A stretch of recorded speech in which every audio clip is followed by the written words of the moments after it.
El cambio climático ya está causando impactos en el planeta Tierra y la agricultura lo resiente de manera más palpable, ya sea por el exceso de lluvia o por la sequía. De la tierra, el agua y el sol dependen en gran manera el alimento de la humanidad.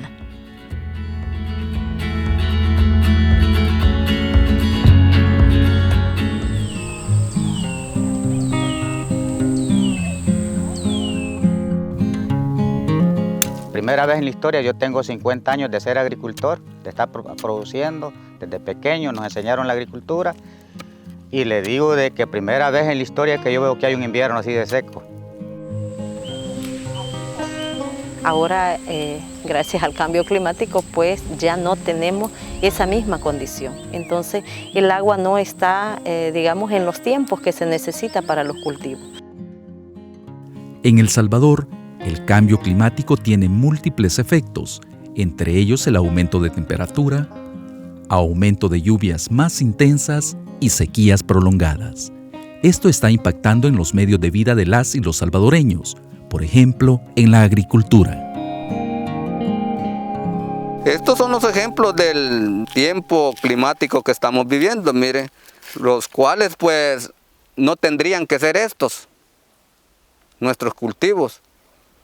Porque le digo yo ahorita esta tierra tengo 3 años de estarla trabajando y nunca había sacado mazorquitas así. No que pues le digo, había sembrado del maíz más pequeño del que da nuestro gobierno, y la mazorca pues menos de cuarta no era la mazorca. Y mire hoy, pequeñas y otras ni echaron. En los últimos 20 años podemos decir los impactos en la agricultura han sido bastante grandes. Podemos mencionar la tormenta tropical Mitch. Desde ahí para acá los fenómenos naturales se han ido como acortando. Antes, por ejemplo, una tormenta tropical fuerte era cada 10 años. Hoy después pasó a cada 5 años, hoy van más seguidas. Y el otro fenómeno que tenemos es la presencia continua del fenómeno del Niño. La última vez que los afectó y afectó gran parte de la producción nacional fue en el 2018, que hubo un periodo de sequía de 42 días que prácticamente arrasó con el 50% de la producción nacional. O sea que para esa época perdimos un poco más de 11 millones de quintales de granos básicos. Ante esta frecuencia de fenómenos naturales que amenazan la estabilidad de nuestra agricultura y a los altos costos de los insumos agrícolas, para la mayoría de agricultores, el trabajar la tierra para obtener los alimentos se ha vuelto un acto de resistencia.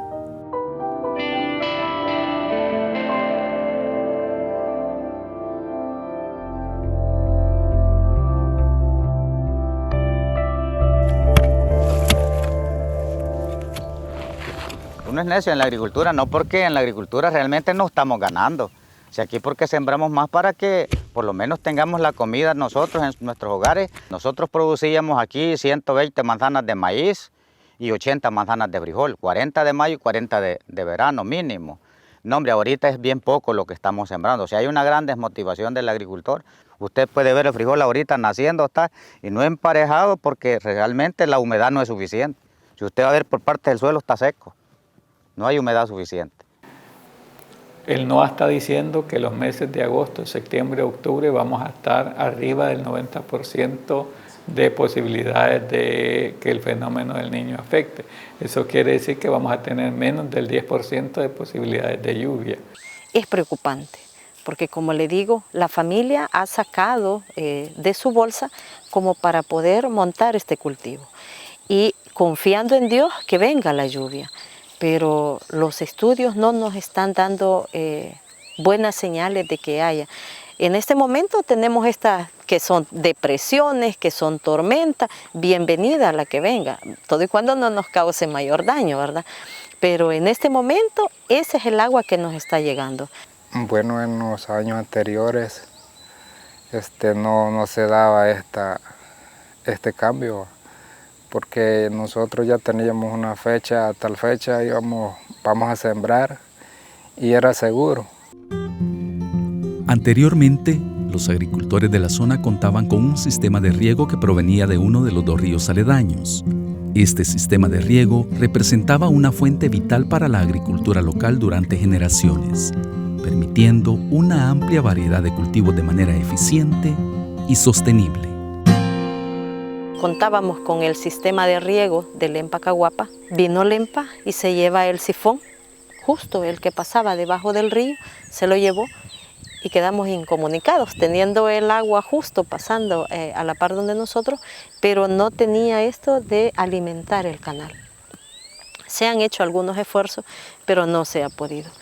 Anteriormente le podría decir que 2.500, 3.000 manzanas se podían cultivar y se cultivaba. Cultivaban maíz, cultivaban plátano, habían propietarios allá que podía decir libremente, yo tengo 10 manzanas de plátano y cultivo más si quiero, porque contaban con la tierra, pero se contaba con el agua. Ahora ese tipo de tierra es tierra ociosa. Entonces ahora ya hay muchos agricultores que mejor están buscando otras opciones. Hay quienes que ahora están poniendo un subtaller, ¿verdad?, para arreglar motos, porque hoy moto hay un montón aquí en la comunidad.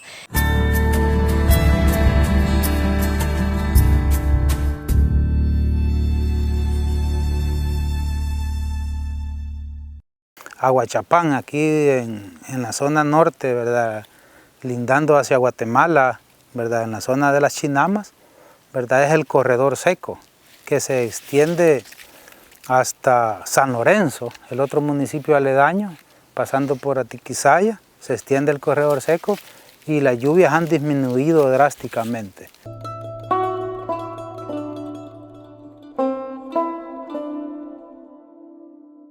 Estamos en una parcela de maíz, ¿verdad?, en su etapa final de elote, ya está en la madurez, pero esta parcela presenta 50 o más % de pérdida.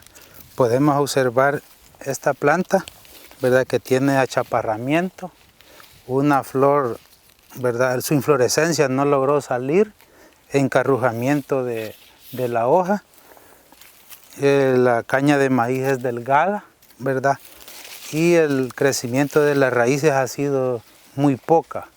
Las raíces deberían de alcanzar hasta unos 30 centímetros de profundidad en el suelo, ¿verdad? Entonces, por la situación de sequía, las raíces no lograron desarrollarse y también la sequía hace que el suelo se compacte, ¿verdad? Estas parcelas típicas así de afectación, ¿verdad?, parece que la mazorca es pequeña y puede tener buen grano, pero en realidad está afectada por la plaga.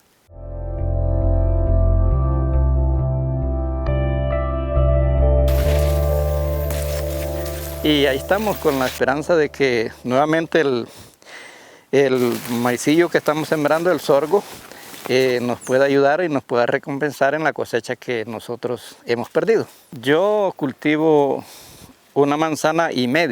Pues la inversión que yo gasto aquí son más o menos $800. Pero claro, yo sé que hoy pues si llegaré a los 400 será con suerte. Pero la verdad es una inversión que no nos deja mucho a nosotros de ganancia, pero como es el sustento diario, nosotros estamos dispuestos a seguir adelante y confiando en el Señor. Imagínense que va a tener una pérdida del 50%. ¿Qué significa eso? Si lograba llenar 2 graneros, hoy solo va a llenar 1, ¿verdad? Si una manzana le producía 70 quintales, hoy solo va a producir 35 quintales. Básicamente no va a tener ni el costo de producción de una manzana de maíz. Entonces, dependiendo cómo trabaje él, si es con crédito o con fondos propios, le aumentaría el problema porque tendría que buscar fuentes de refinanciamiento o formas de refinanciamiento para salir de la deuda. Y es una realidad del agricultor que trabaja con crédito.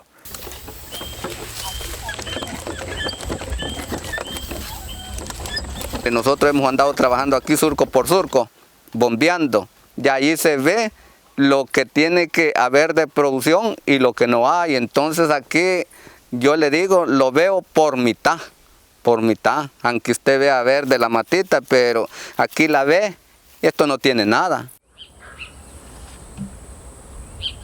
Económicamente aquí, sin temor a equivocarme, le digo, no son menos de unos $1000. Menos, no echando mi trabajo yo, no que solo echando lo que es la mano de obra, porque yo mi trabajo no lo he hecho, ¿verdad?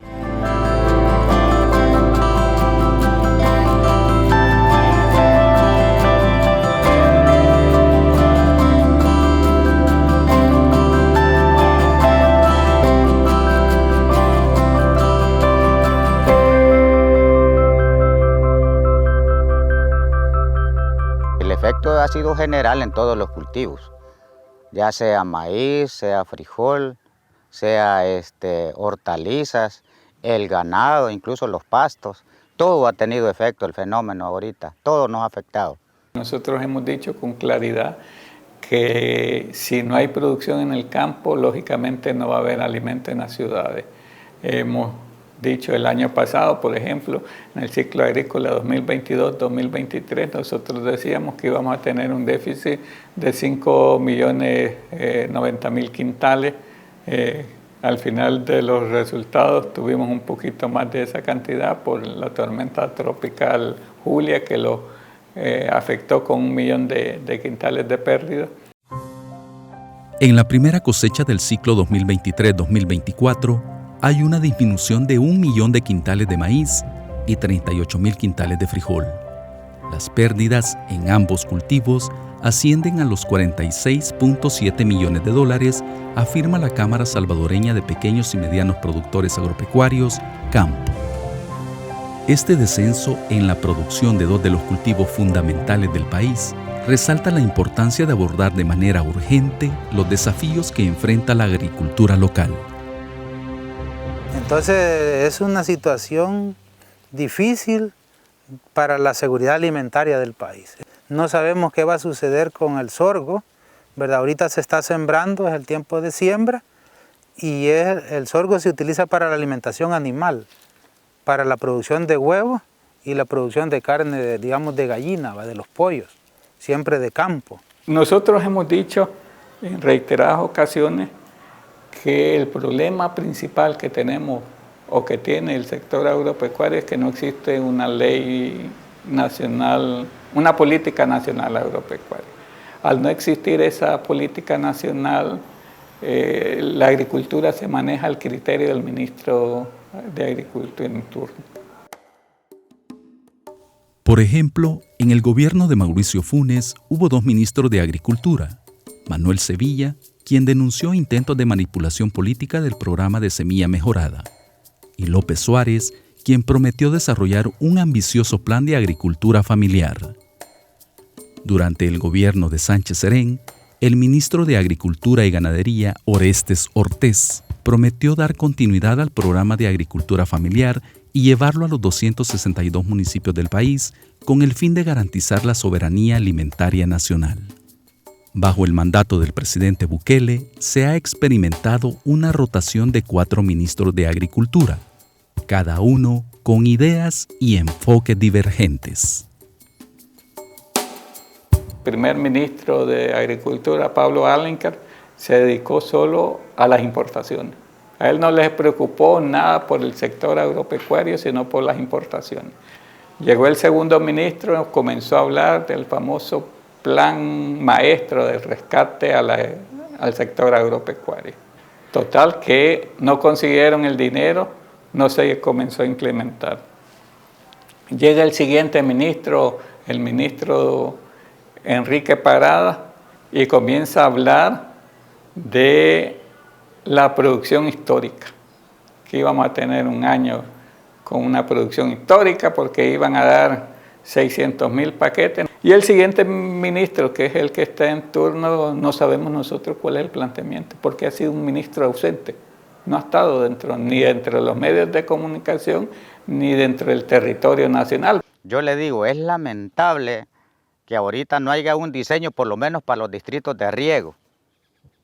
donde se debe apalancar para que logremos levantar la producción, en donde puedan haber riegos de verano, ver qué vamos a sembrar. Nosotros estamos aquí luchando solos y lo vamos a seguir haciendo. Ojalá que el día de mañana el señor presidente de la República valore eso y hable con sus ministros y decirles, miren, apostémosle a este volado, para aquí no nos queda de otro. A medida que la agricultura en el país carece de dirección y apoyo constante, los agricultores se están adecuando a nuevos métodos que les ayude a mantener sus cultivos y a asegurar su subsistencia. Una de las primeras adaptaciones que ha hecho es el cambio de siembra. Ya nadie siembra, o ya casi nadie siembra en mayo. Ya se está también manejando la combinación entre abonos orgánicos con fertilizantes químicos, que nosotros hemos dicho que el cambio no puede ser radical, sino que tiene que ir haciendo un cambio paulatino y de la manera más eficiente que el productor mire para poder adaptarse. Y la otra adaptación, que ya casi nadie quema los rastrojos, sino que se los dejan incorporados a la tierra para que mantengan humedad.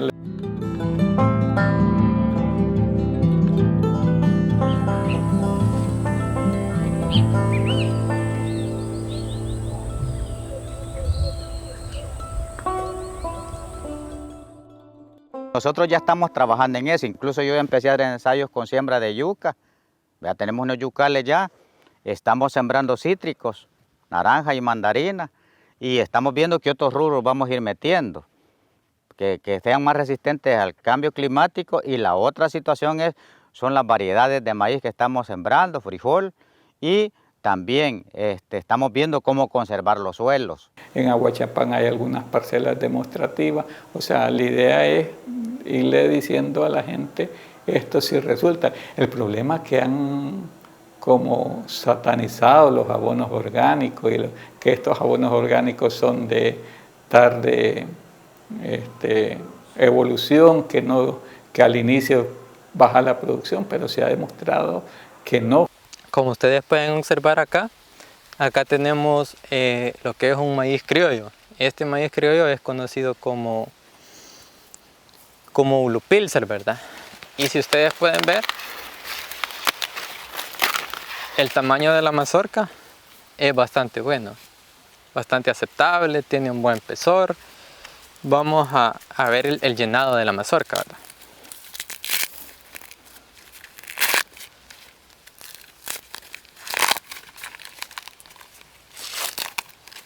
Si ustedes pueden observar, el llenado de la mazorca es bastante uniforme.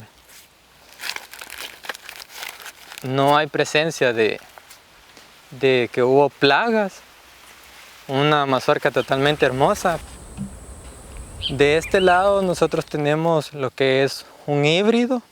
Acá nosotros hemos sembrado una variedad de maíz amarillo, la cual la idea de ella es que nosotros podamos procesar el grano para la realización de concentrados para aves y ganado, ¿verdad?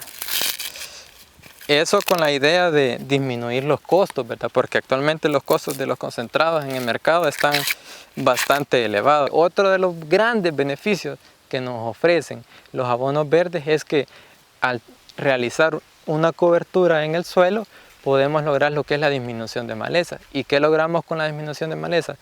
Que vamos a utilizar menos agroquímicos, estamos utilizando menos mano de obra para hacer las labores de desmalezado.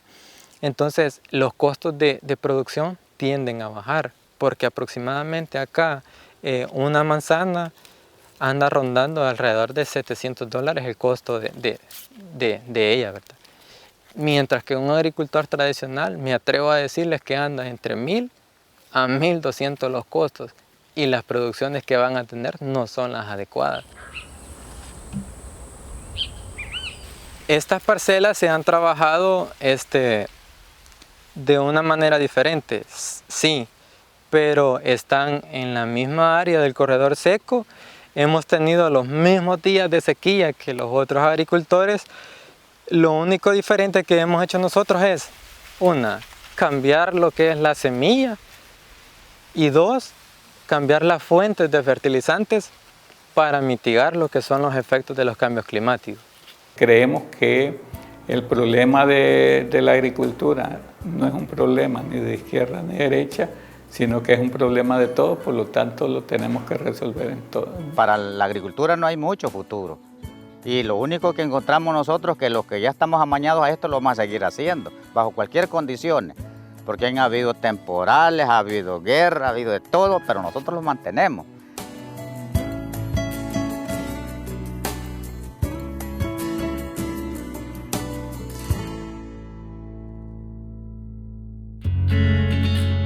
A continuación, el editorial. ¿Qué culpa tiene un campesino que en un cerro de Morazán siembra maíz y la milpa se le arruina por falta de lluvia? ¿O qué culpa tiene otro que siembra en una planicie de Usulután y la cosecha se le pierde por una inundación? Y si esto es por el cambio climático, ¿qué responsabilidad tienen los más pobres, que son los más afectados de siempre? El cambio climático es una realidad y afecta a todas las regiones del mundo. Fíjense que los grandes bloques de hielo de los polos se están derritiendo y eso hace que suba el nivel del mar y se come porciones de tierra firme. Ahora llueve en tiempos en los que antes no llovía. Hay sequía en una parte mientras en otras hay grandes tormentas e inundaciones. Estos eventos a los que les dicen extremos han aumentado. El tiempo está loco, dicen algunos, para reflejar esto que está pasando. Pues eso es el cambio climático. Las principales consecuencias del cambio climático son que aumenta la temperatura, aumentan las sequías e incendios forestales, disminuye el agua dulce para disponibilidad del ser humano, hay más inundaciones, sube el nivel del mar en las zonas costeras, se destruye la biodiversidad, se erosionan los suelos, se daña el medio ambiente. ¿Y saben quién es el principal responsable del cambio climático? Nosotros, el ser humano. Eso está comprobado científicamente. El ser humano es el mayor contaminante del mundo y el que más ayuda a destruir el planeta, es decir, a su propia destrucción. Las actividades que más contaminan son la quema de combustibles fósiles como el carbón, el petróleo y el gas. Esas quemas representan el 70% de las emisiones que contaminan en el mundo. También contamina la tala de bosques para construir grandes urbanizaciones o grandes proyectos de cemento o para la crianza de ganado en grandes proporciones. También contaminan los insecticidas, los herbicidas, la basura que se vierte en los ríos y en el mar. Y es cierto que el principal contaminante es el ser humano, pero no todos contaminamos por igual. Los países que más producen contaminantes en el mundo, en su orden, son China, Estados Unidos, la India. Hay otros más atrás, como Rusia y Japón.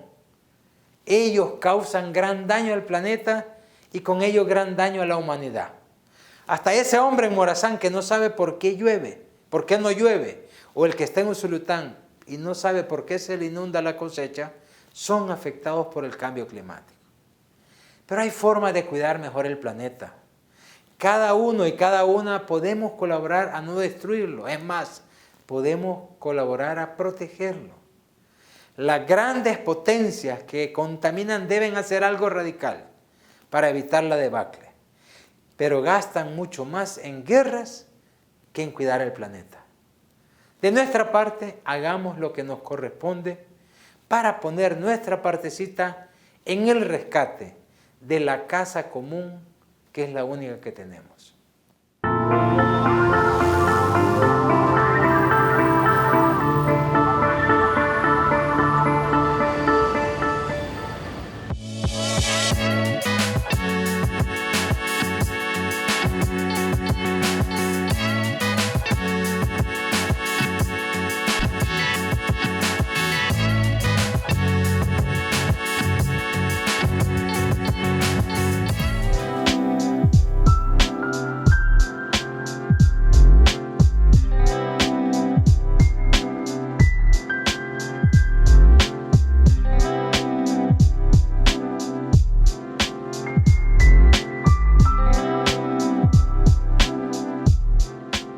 es un gusto que nos acompañe en esta entrevista. El día de hoy vamos a hablar sobre acuerdos de paz y procesos de reconciliación. Y en esta ocasión tengo como invitado a Francisco de Arru. Él es sacerdote jesuita y también formó parte de la Comisión de la Verdad en Colombia. Vamos a conversar el día de hoy con él. Muchas gracias por invitarme a conversar con todos sus escuchas y los televidentes. Muchísimas gracias por acompañarnos, Padre de Arru. Un acuerdo de paz pues es algo más que una firma de un documento. ¿Qué implica realmente un acuerdo de paz? Kenia, es en primer lugar la decisión que toma un grupo que se había levantado en armas, en este caso las Fuerzas Armadas Revolucionarias de Colombia, sin lugar a duda la guerrilla más fuerte que hubo en el continente y que llegó a tener 25.000 hombres y mujeres en armas y además tener por lo menos 150.000 aliados que estaban también trabajando al lado de ellos en muchas partes del país. Y por otra parte un Estado que también resolvió que iba a solucionar el problema por medio del conflicto. El acuerdo significa que termina definitivamente la guerra de parte y parte, pero significó también una negociación donde las dos partes concedieron cosas para que la paz fuera posible. Cosas en algunos asuntos verdaderamente estructurales, como la reforma rural integral, o como la creación de la Comisión de la Verdad, la Justicia Especial para la Paz y la Unidad para encontrar a las personas dadas por desaparecidas. Bueno, como dije al inicio, usted formó parte de esta Comisión de la Verdad en Colombia. Cuéntanos un poco, Padre, sobre su experiencia al interior de esta comisión. Cómo no, yo tuve la obligación de presidir la Comisión de la Verdad. Pues no solamente me eligió el comité de escogencia, que eran 3 catedráticos extranjeros de Europa y Sudamérica, y otras 2 personas de Colombia, un magistrado elegido por las Cortes y una científica que no tenía nada que ver con esto, pero que fue elegida por los rectores de las universidades públicas de Colombia. Esas 5 personas nos escogieron a los 11 comisionados y a mí, después de que me escogieron de una vez, me pusieron de presidente de la comisión. La comisión quiso seguir lo que el Papa nos había dicho pocos meses antes de empezar la comisión, cuando en una misa en Medellín, refiriéndose a los 60 obispos que estaban allí rodeados por cerca de 1 millón de personas, en una misa en el aeropuerto de Medellín, les dijo: miren, ustedes, en lugar de seguir escribiendo documentos para hablarle a su pueblo, vayan y pongan sus manos en el cuerpo ensangrentado de sus comunidades. Y la comisión empezó por allí. Nos fuimos por el país durante más de 1000 días. En muchos lugares, creo que no nos quedó lugar de Colombia sin recorrer, invitando a las víctimas a los que quisieran venir, llegasen a presentar sus testimonios de las víctimas de todos los lados, víctimas de la guerrilla, víctimas de los paramilitares, víctimas de las fuerzas del Estado. Eso nos llevó inmediatamente, porque al mismo tiempo se hacía con encuentros entre perpetradores y víctimas, encuentros por la verdad en los distintos territorios, testimonios hablados, testimonios grabados, películas, obras de teatro, grafitis, a meterle en el horizonte del país a que Colombia sintiera la tragedia, porque como suele pasar con estas cosas, hay mucha resistencia a estar viendo lo que realmente está ocurriendo. Y eso produjo un sacudón muy hondo en Colombia. Durante todos esos días fue como una entrada en crecimiento, increciendo. Al principio la apertura hacia la verdad era muy cerrada y luego comenzó a crecer una pasión por saber la verdad. Tanto que por eso los colombianos, cuando llegó el momento de la elección presidencial, convencidos de que había que hacer cambios profundos en Colombia por esta movilización por la verdad, abandonaron los 2 partidos políticos tradicionales y votaron por los 2 candidatos que invitaban a un cambio de fondo. Uno de la derecha, que decía: el cambio tiene que ser acabar con la corrupción, y otro que decía el cambio es la paz total. Y finalmente ganó Petro, que es el de la paz total. Pero lo que yo quiero llamar la atención es que fue posible conmover al país, incluso el día que nosotros entregamos las decisiones de la Comisión al país, las propuestas para la no repetición. Yo empecé por preguntarle al país, por favor, ¿dónde estábamos los colombianos? Es que hubo, y son cifras de la Comisión, hubo más de 51.000 secuestros, y eso lo estábamos viendo en la televisión. Hubo más de 4.000 masacres, pero masacres grandes, masacres de más de 100 personas asesinadas, de pueblos destruidos, más de 4.000 masacres, sobre todo producidas por los paramilitares, así como fueron sobre todo los guerrilleros los que hicieron los secuestros a veces hasta de 14 años, secuestros de mamás que tuvieron hasta 7 años sin dejarlas ver sus hijos y sin que tuvieran ninguna conexión con su familia. La guerrilla se llevó más de 18.000 niños a la guerra. El ejército cometió más de 8.000 falsos positivos, que fueron jóvenes inocentes que no tenían nada que ver con el conflicto, que ellos consideraban que eran nadie, es decir, que nadie iba a reclamarlos. Los llevaron a la montaña, los asesinaron a sangre fría, los vistieron de guerrilleros, llamaron a la fiscalía para que tramposamente dijera que había habido combate y los presentaron como guerrilleros o terroristas, decían ellos, dados de baja en combate, y por eso recibieron medallas, dinero, triunfos militares. Esto para dar una idea general de además un país donde hubo un poco más de 121.000 desaparecidos. Entonces lo primero que nosotros quisimos hacer fue esa verdad que no tiene discusión, esa verdad que es puro dolor, que el país lo sintiera. Nosotros planteamos esa verdad histórica y tenemos que establecer cuáles son las condiciones para no repetición en vista de esas verdades.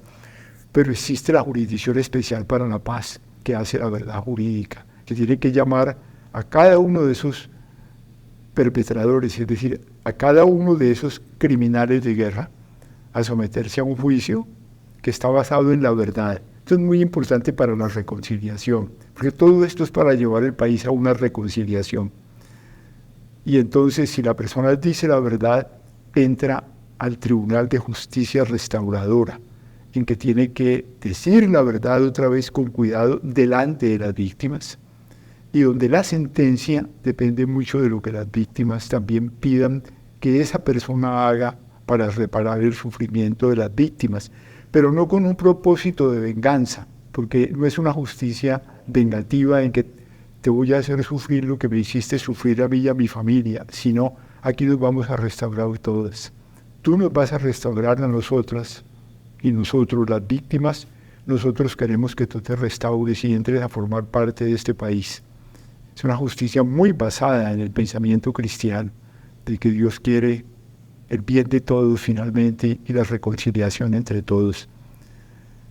Ese es el conjunto de lo que estamos haciendo en Colombia. Hoy en día ya la Comisión de la Verdad, nosotros terminamos nuestra tarea, pero estamos en una conversación interminable, porque la verdad es de nunca acabar. El informe no es la verdad acabada, sino un camino para que sigamos buscando siempre frente a las víctimas. Y el proceso de justicia de la Jurisdicción Especial para la Paz está programado para 15 años, porque fueron muchísimos y muchísimos los crímenes de guerra y los crímenes de lesa humanidad. ¿Por qué, padre, muchas veces la gente se resiste a conocer estos procesos, y usted lo mencionaba anteriormente, a conocer este dolor de las víctimas? ¿Por qué la gente no busca y no espera conocer estos procesos? Y en muchos casos mejor se busca pues enterrar eso o echarlo al olvido. Kenny, es muy buena pregunta. Es muy buena pregunta y nosotros hemos tenido también que enfrentarla y conversarla muchísimo en Colombia. Por supuesto, y además porque el informe de la Comisión se llama No hay futuro, o sea, no hay esperanza si no hay verdad. Y nosotros estamos muy convencidos de esto. Efectivamente, no solamente aquí en El Salvador, entre otras donde hubo una Comisión de la Verdad, pero no de las proporciones que tiene que haber una comisión. La comisión de aquí fue una comisión de personalidades, entre otros un expresidente de Colombia. La nuestra fue una comisión de terreno, al lado de las víctimas, en el terreno de las víctimas, saliendo a buscar a las víctimas. Y durante 1400 días sin parar un solo día. Pero quiero decir esto, ese miedo a la verdad ha estado por todas partes. Fíjate, por ejemplo, cómo España se ha resistido a que se diga la verdad de lo que pasó en la guerra civil. Francia se ha resistido a que se diga la verdad de las barbaries que los franceses hicieron en Argelia. Estados Unidos se ha resistido a que se diga la verdad sobre lo que hicieron en Vietnam, lo que hicieron en Irán, lo que hicieron en Afganistán. Y hay gente en Alemania que dice que el holocausto fue mentira, que nunca ocurrió. Y hay gente en Chile y en Argentina que dice que nunca hubo desaparecidos. Siempre hay esa resistencia. Parte es porque se tiene miedo de que la verdad vuelva a exacerbar los odios y los señalamientos y las pasiones. Pero es que eso también depende de cómo se cuente la verdad. Tú puedes contar la verdad para generar odio, pero puedes contarla para, venga, tenemos que comprendernos nosotros todos, los unos y los otros. Todos en alguna forma somos responsables de lo que ocurrió, por lo que se hizo o por lo que dejamos de hacer. Hagamos la verdad no para odiarnos, sino para comprendernos. Y entonces la posición es mucho más distinta.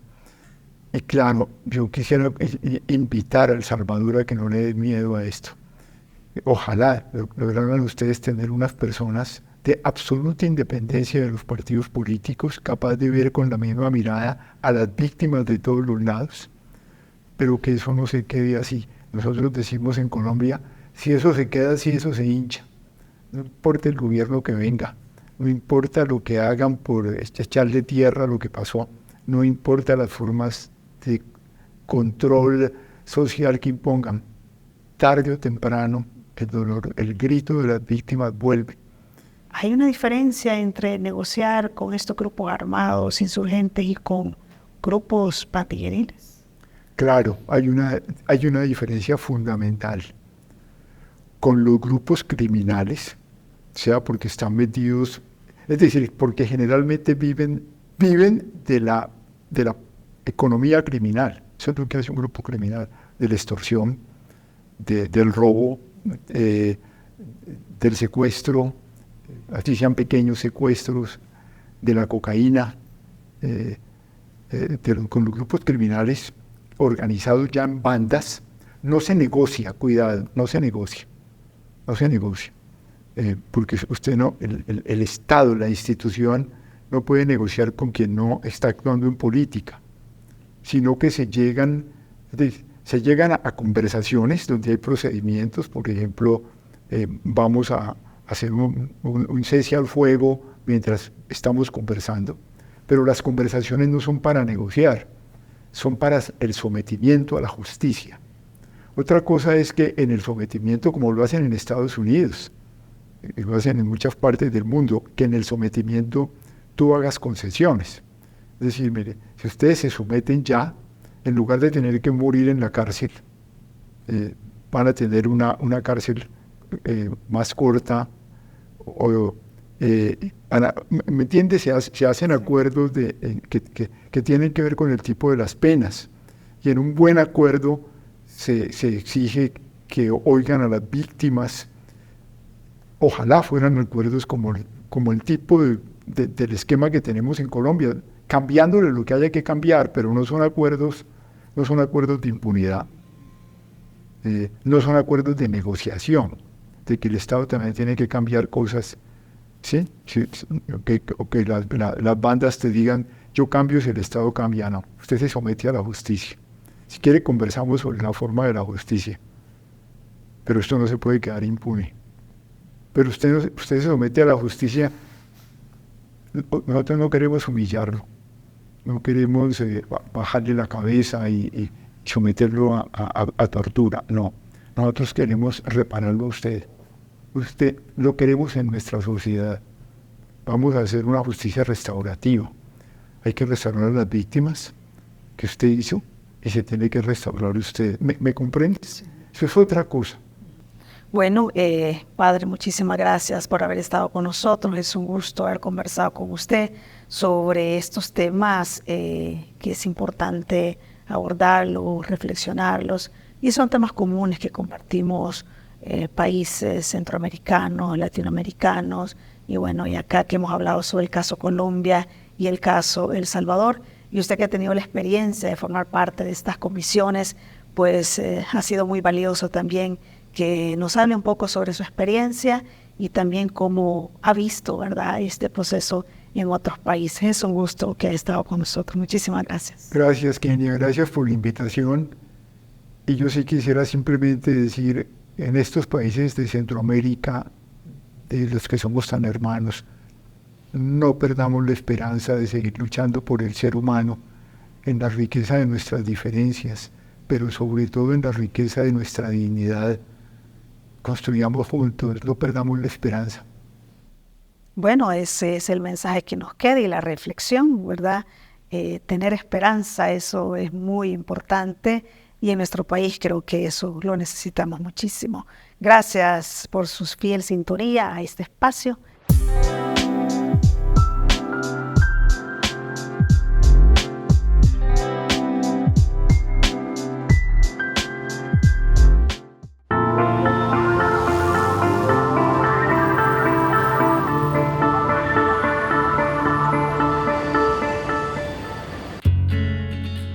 En Miradas, damos paso a la sección musical.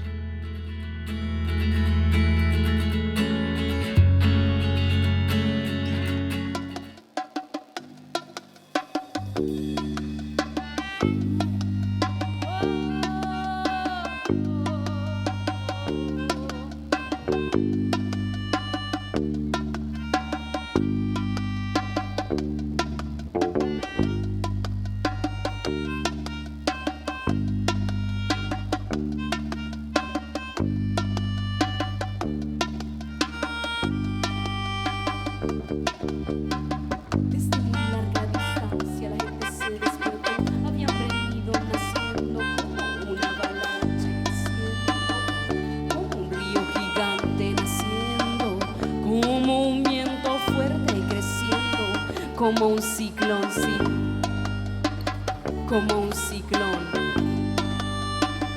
como un ciclón. Cuando la pudieron ver, no lo podían creer, su cerebro les creaba una gran contradicción, sí, contradicción. ¿Cómo era posible tan pequeña parecer, tan débil parecer, tan frágil parecer y crear tan grande conmoción, conmoción? No podían entender porque nunca podrían ver que ella no era solo ella, era su madre, su hija, su hermana, su abuela, su pasado, que apoyaban su renacer. Ese gran estruendo lo causaba su mujer.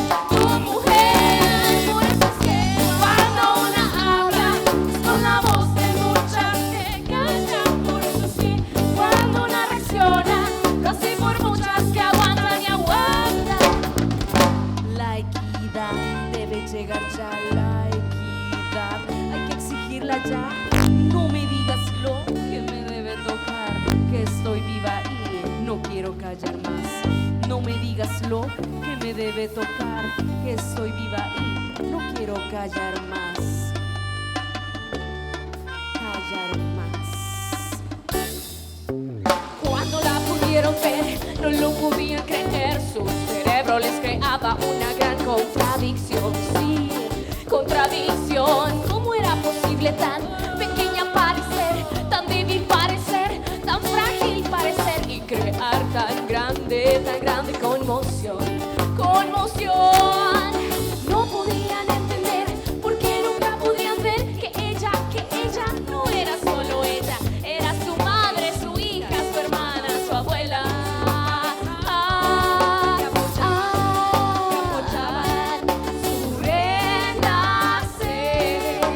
Ese gran estruendo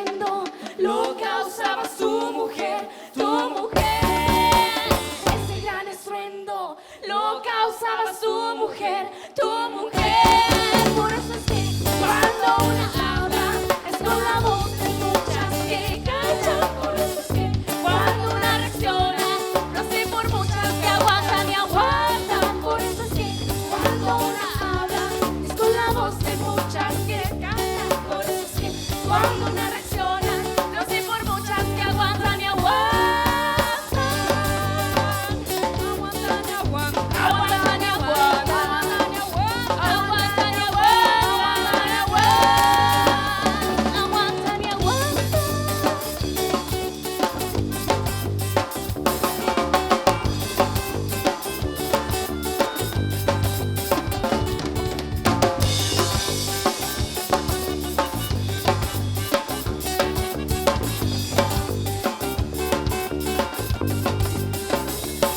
Por eso es que cuando una habla es con la voz de muchas que callan. Por eso es que cuando una reacciona lo hace por muchas que aguantan y aguantan. Por eso es que cuando una habla es con la voz de muchas que callan. Por eso es que cuando una reacciona lo hace por muchas que aguantan y aguantan.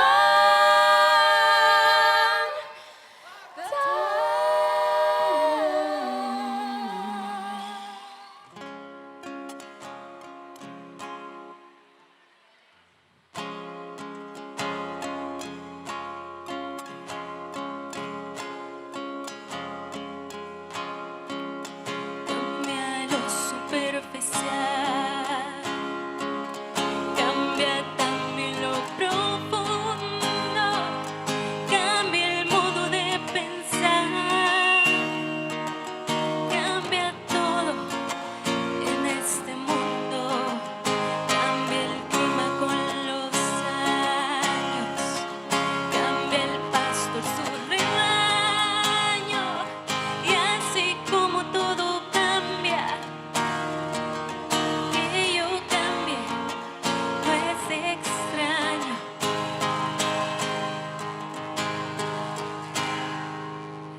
Cambia lo superficial, cambia también lo profundo, cambia el modo de pensar, cambia todo en este mundo, cambia el brillante más fino, de mano en mano su brillo, cambia el nido pajarillo, cambia el color de un amante, cambia, todo cambia, cambia, todo cambia, cambia, todo cambia, cambia, todo cambia.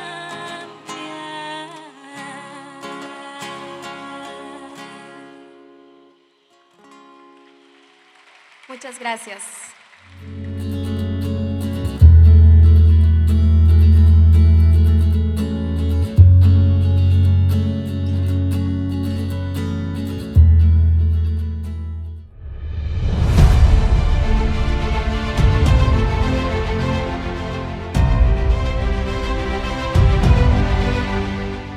Este año por primera vez ha sido muy lindo participar en un festival que necesita pues todo el apoyo que pueda tener. El trabajo del equipo entero ha sido muy increíble, lindo, una preparación como loca como todos los festivales, así que muy feliz de ser parte, un honor.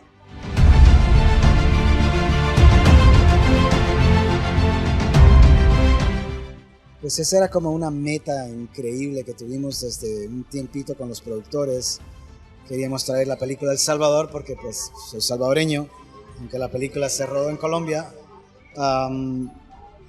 Traerla a El Salvador era muy significativo porque pues tenemos, no solo es mi patria, pero también está como el núcleo del gremio que pues he tratado de apoyar por mucho tiempo.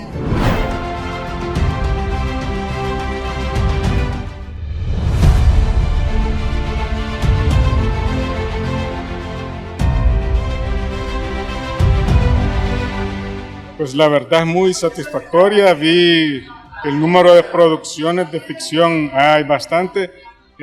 No me gustó que la animación se quedó fuera, está desierta. Creo que habrá que trabajar más en esa categoría a todos los que les gusta animar. Pero por lo demás creo que el cine salvadoreño va por buen camino. Me gustan mucho las que han ganado, creo que se lo merecen, las vi y creo que tienen que estar ahí.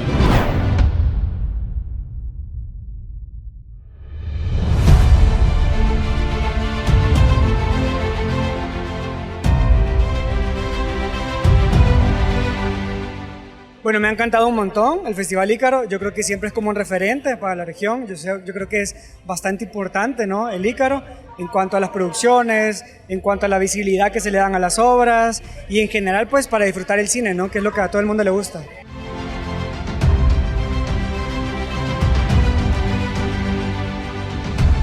Pues que intenten, que prueben, que graben, que se metan a escribir historias y que sigan haciendo, porque de eso se va haciendo la industria, pues, de que todos van poniendo un granito de arroz.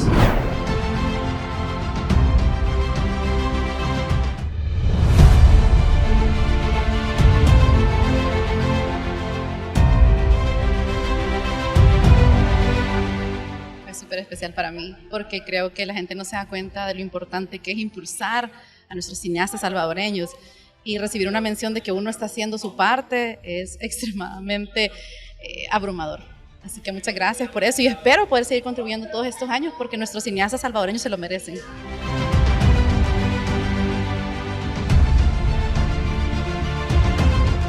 Recomendación: 1, anímense y 2, fórmense, porque lo más importante, lo que va a sacar el país adelante es la calidad de nuestro trabajo por medio de la formación y el aprendizaje que tenemos para poder hacer bien nuestros trabajos. No se pierda la próxima emisión de su programa Miradas.